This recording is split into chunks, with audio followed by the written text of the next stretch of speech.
সকল কন্টেন্টগুলো খুব আলোচিত হচ্ছে দেশে এবং দেশের বাইরে। তার মধ্যে একটা স্লোগান বলা হচ্ছে যে ঢাকা বিশ্ববিদ্যালয়ের কোন একটি হলে এই স্লোগানটা হয়েছে, অনেকগুলো ছাত্র একত্র হয়ে স্লোগান দিয়েছে। তো যেহেতু সামাজিক মাধ্যমের কন্টেন্ট, এটি কোন হলে হয়েছে, কোথায় হয়েছে, এখানে আমার কোনো মতামত নেই, আমি শুধুমাত্র বর্ণনা করলাম, কিন্তু এটা হয়েছে। আমি আগেই বলিনি যে অনেক সময় এটি অনেক সময় আত্মঘাতী হয়। শত্রুপক্ষ বর্তমান সরকারকে বিব্রত করার জন্য, বিএনপিকে বিব্রত করার জন্য, দেশকে অস্থির করার জন্য এই কাজটি করতে পারে। আবার দেশের ছাত্র সমাজ জনগণের মধ্য থেকেই দেখা গেল যে পরিবর্তিত পরিস্থিতির সঙ্গে সামঞ্জস্য রেখে এই ধরনের ঘটনা, অর্থাৎ এই যে মিছিলটি এবং স্লোগানটি হলো, সেটা হতে পারে। এখন যেটি হয়েছে সেটি হলো যে আমরা সবাই বাবর হব, 7 সিস্টার স্বাধীন করব।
এটি এখন ভাইরাল হয়ে দেশে ঘুরছে এবং এটি ভারতের বিভিন্ন মহলে নিদারুণ তোলপাড় তৈরি করেছে।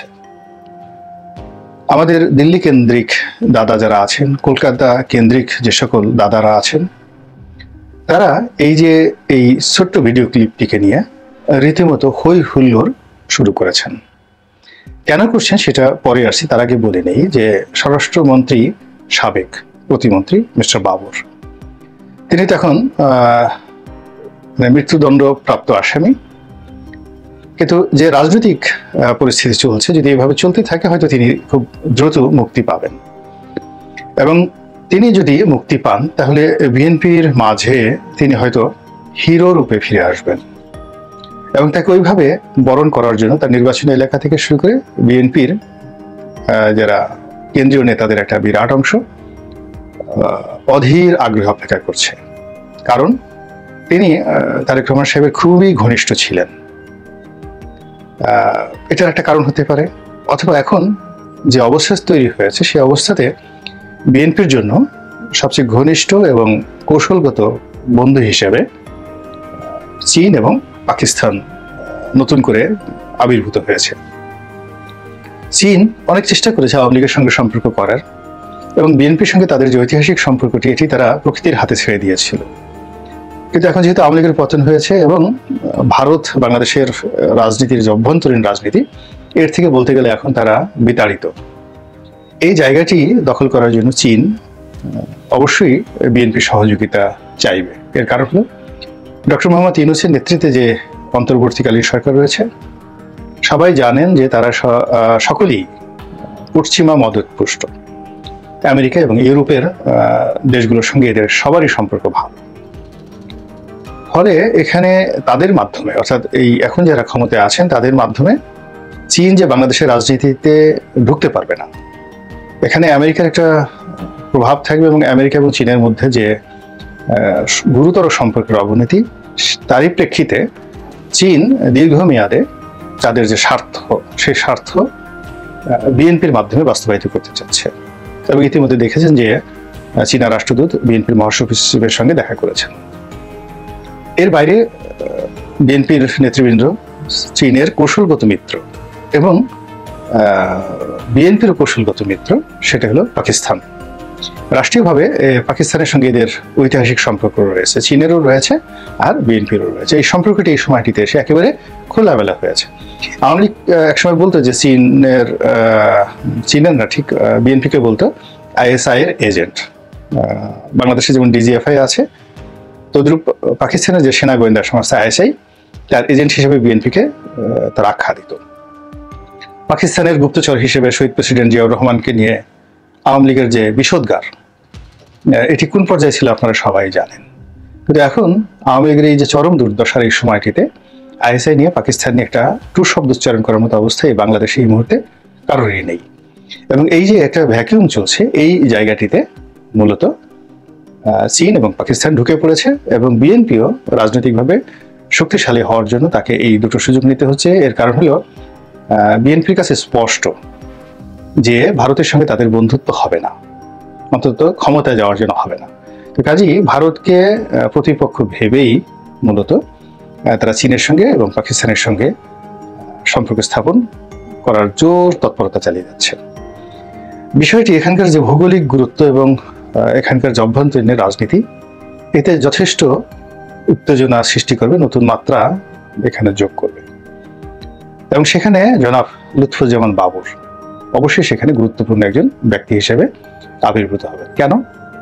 আপনারা জানেন যে 10 ট্রাক অস্ত্র মামলা, এই অস্ত্র মামলায় তিনি সাজাপ্রাপ্ত আসামি, এবং তার সঙ্গে আরো অনেকেই সাজাপ্রাপ্ত হয়েছেন।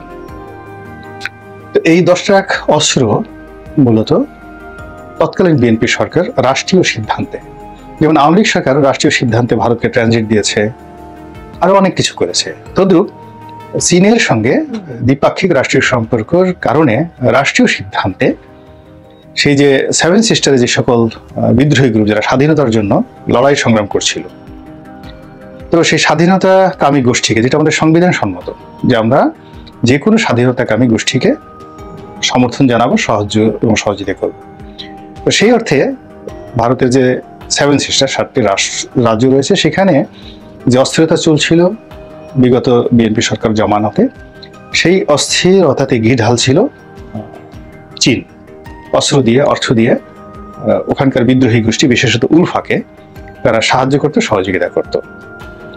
তো সেই উলফার হাতে লড়াই করার জন্য যে অস্ত্র, যেটা চীন এখন ধরেন মায়ানমারে দিচ্ছে, সরকারকেও দিচ্ছে, বিরোধী গ্রুপকেও দিচ্ছে, এভাবে অনেক দেশই তারা দেয়। তো ওইভাবে উলফাকে দিচ্ছিল, এবং সেই অস্ত্র যে চালানটি, অস্ত্রের যে চালানটি, এটি বাংলাদেশের বন্দর ব্যবহার করে খালাস করা হচ্ছিল। মূলত এই বন্দর দিয়ে সেই 10 ট্রাক অস্ত্র ভারতের সেই বিদ্রোহীদের হাতে চলে যেত, এবং সেটি যাকে বলা হয় একেবারে ঠিক মাসুদ রানের স্টাইলের বা জেমস বন্ডের স্টাইলে ভারতের গোয়েন্দা সংস্থা এই বিষয়টি ধরে ফেলে, এবং এটি এমনভাবে পত্রপত্রিকা এসে যায় যে ওটিকে হজম করার ক্ষমতা আসলে ওই সময়ের প্রেক্ষাপটে সরকারের ছিল না। কিন্তু এখনকার জমানা হলে সরকার স্পষ্টতই বলতে পারতো যে হ্যাঁ, আমরা এই কাজগুলো করছি, এবং এটা আমাদের রাষ্ট্রীয় সিদ্ধান্ত, যেভাবে শেখ হাসিনা করেছেন। তো সেই ঘটনার প্রেক্ষিতে মামলা হয়েছে, এবং পরবর্তীতে ওই ঘটনাকে কেন্দ্র করেই বাংলাদেশে 1-11 হয়েছে, বিএনপি সরকারের পতন হয়েছে, এবং সেই ঘটনাকে কেন্দ্র করে আওয়ামী লীগ সরকারের উপর চাপ প্রয়োগ করা হয়েছে যেন এই 1-11 যারা কুশীলব তাদেরকে, এবং এই 10 ট্রাক অস্ত্রের মামলা যারা কুশীলব তাদেরকে শাস্তির আওতায় আনা হয়। তো সেভাবে আওয়ামী লীগ সবকিছু ভারতের কথা মতো করেছে। এখন যেহেতু আওয়ামী লীগের পতন হয়েছে এবং একটা নতুন পরিবেশ এবং পরিস্থিতি প্রেক্ষাপট তৈরি হয়েছে, সেখানে জনাব বাবর একেবারে নায়ক রূপে আবার নতুন করে চীনের পছন্দের লোক হিসেবে যদি আগামী বিএনপি সরকারের স্বরাষ্ট্রমন্ত্রী হয়ে মসনদে বসেন, তাহলে ওই যে 7টি রাজ্য রয়েছে ভারতের, সেখানে স্বাধীনতাকামী জনগণ আবার বাংলাদেশের প্রতি নির্ভরশীল হয়ে পড়বে, এবং চীনও ভারতের উপর ছড়ি ঘোরাতে পারবে। আর বাংলাদেশও আগে যেভাবে ভারতকে ভয় পেত, তার চেয়ে আরো বেশি উঁচু গলায় ভারতের সাথে লড়াই করতে পারবে, এরকম একটা পরিবেশ পরিস্থিতি তৈরি হয়েছে। এখন ভারতকে আমরা সেভাবে মোকাবেলা করতে পারবো কিনা, ভারতের সাথে সেটা করা ঠিক হবে না কিনা, এগুলো পরবর্তী প্রশ্ন, $1,000,000 কোশ্চেন, সেটা পরের ব্যাপার। কিন্তু এখন ভারতের সম্পর্কে মানুষের যে ভয় ছিল, আতঙ্ক ছিল, সেটা কেটে গেছে। ভারত যে ঘোড়ার ডিম আমাদের কিছুই করতে পারে না, যদি পারতো তাহলে তারা আওয়ামী লীগকে রক্ষা করতে পারতো, শেখ হাসিনাকে রক্ষা করতে পারতো, শেখ হাসিনার জন্য তারা সৈন্যবাহিনী পাঠাবে, এরকম অনেক কথাই তো আওয়ামী লীগের লোকজন বলতেন।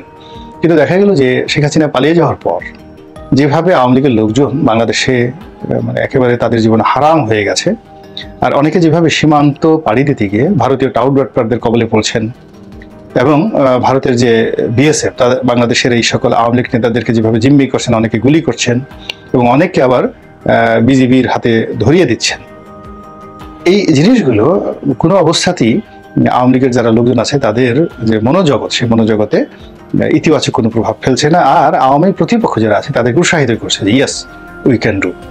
অতি সম্প্রতি ছাত্রলীগের সাবেক সাধারণ সম্পাদক ইসাক আলী খান পান্না, তিনি এই ভারতে পালাতে গিয়ে সেখানে মারা গিয়েছেন। তার লাশ এখনো পর্যন্ত, আমি যে ভিডিওটা করছি শনিবার দিন, এখনো পর্যন্ত বিএসএফ এর কাছে দেওয়া হয়নি। কেউ কেউ বলছে যে এটা বিজিবি গুলি করেছে, কেউ বলছে বিএসএফ গুলি করেছে, আবার অনেকে বলছে যে না, তিনি আসলে অতিরিক্ত মানসিক প্রেসারে হার্ট অ্যাটাক করে তার মৃত্যু ঘটেছে। কিন্তু বাস্তবতা যাই হোক না কেন, ঘটনা যাই হোক না কেন, এটাই সত্য যে ভারত আওয়ামী লীগের নেতাদেরকে ওভাবে আশ্রয় দেয়নি, ওভাবে সীমান্ত খুলে দেয়নি। একই অবস্থা হয়েছে বিচারপতি মানিকের। বিচারপতি মানিক ভারতকে খুশি করার জন্য যেভাবে জামাতের লোকদেরকে ফাঁসিতে চড়িয়েছেন, নির্দয় এবং নিষ্ঠুরভাবে যেভাবে ভারত বিরোধী লোকদেরকে শাস্তি দিয়েছেন, যেভাবে জঙ্গিবাদের যতগুলো নাটক হয়েছে সেই নাটকের কুশীলবদেরকে তিনি আদালতের সে যাকে বলে আশ্রয় দিয়েছেন। আর সেই কুশীলবরা যে সকল নাটক সাজিয়েছে, সেই নাটকের যারা ভিলেন সাজানো হয়েছে তাদেরকে যেভাবে বিচারপতি মানিক এর নেতৃত্বে একদল লোক যেভাবে যাদের জীবনকে জাহান্নাম করে দিয়েছে, সেই পরিবেশ এবং পরিস্থিতির প্রেক্ষাপটে আসলে মানিক সাহেবকে বাংলাদেশ থেকে আলাদা হেলিকপ্টারে করে তাদের ভারতে নিয়ে যাওয়া উচিত ছিল। কিন্তু সেটা না করে তিনি যেভাবে সীমান্তে অপদস্থ হয়েছেন, যেভাবে লাঞ্ছিত হয়েছেন, যেভাবে মার খেয়েছেন এবং তাকে যেভাবে এখন অপদস্থ করে কোর্টে হাজির করা হলো, সব মিলিয়ে ভারতের যে বাংলাদেশে প্রভুত্ব, এটি এখন একেবারে শূন্যের কোঠায়। আর ভারতের যে বন্ধুত্ব, এটি যে কোনো অবস্থাতে বিশ্বাসযোগ্য নয়, এটি এখন শেখ হাসিনা সবচেয়ে ভালোভাবে টের পাচ্ছেন। আর শেখ হাসিনা যে কি জিনিস সেটা তার আশেপাশের লোকজন আরো ভালোভাবে টের পাচ্ছেন। তো তারই প্রেক্ষাপটে যে স্লোগান হচ্ছে, বা বাবরকে যেভাবে, লুৎফুজ্জামান বাবর সাহেবকে যেভাবে হিরো বানানোর এখন যে স্লোগান চলছে, এটি দিল্লিকে নতুন ভাবনায় ফেলে দিয়েছে। দিল্লির মসনদে নতুন বিপদের গন্ধ সেখানে তৈরি হয়েছে এবং দাদাবাবু খ্যাত যিনি রয়েছেন মিস্টার নরেন্দ্র মোদী, এই বাংলাদেশের শেখ হাসিনার পতনের যে ঝড়, এই ঝড় এখন দিল্লি কাঁপাচ্ছে। আপনারা জানেন যে সেখানে নরেন্দ্র মোদীর সরকারের সংখ্যাগরিষ্ঠতা নেই, যে কোনো সময় সরকার পতন হতে পারে এবং এই মুহূর্তে ভারত উত্তাল হয়ে আছে। অনেকগুলো আন্দোলন চলছে। কলকাতার এই অঞ্চলে একটা ডাক্তার মেয়েকে মারাত্মকভাবে রেপ করা হয়েছে, সেটার বিরুদ্ধে বাংলাদেশের মতো এরকম ছাত্র আন্দোলন চলছে এবং সেটি কোনো অবস্থাতে দমানো যাচ্ছে না। পাকিস্তানেও ছাত্র বিক্ষোভ চলছে এবং বাংলাদেশে এই অনুকরণে সেখানে বাংলা বসন্তের ডাক দেওয়া হয়েছে। দিল্লিতে কংগ্রেস এবং অন্যান্য যারা বিরোধী শক্তি আছে তারা আবার একত্র হয়ে নরেন্দ্র মোদীকে বিপদে ফেলার যে চেষ্টা, সেই চেষ্টার মধ্যে শেখ হাসিনাকে ট্রাম্পের কার্ড হিসেবে ব্যবহার করা হচ্ছে, যে তাকে তাড়িয়ে দাও। এবং নরেন্দ্র মোদী যদি এখন তাকে তাড়িয়ে দেয়, তাহলে তার কর্মী সমর্থকদের মধ্যে আবার একটা বিরূপ প্রতিক্রিয়ার সৃষ্টি হবে। তো সব মিলিয়ে পরিবেশ এবং পরিস্থিতি যা হচ্ছে বা যেদিকে এগুচ্ছে, সব দিকে টানটান উত্তেজনা।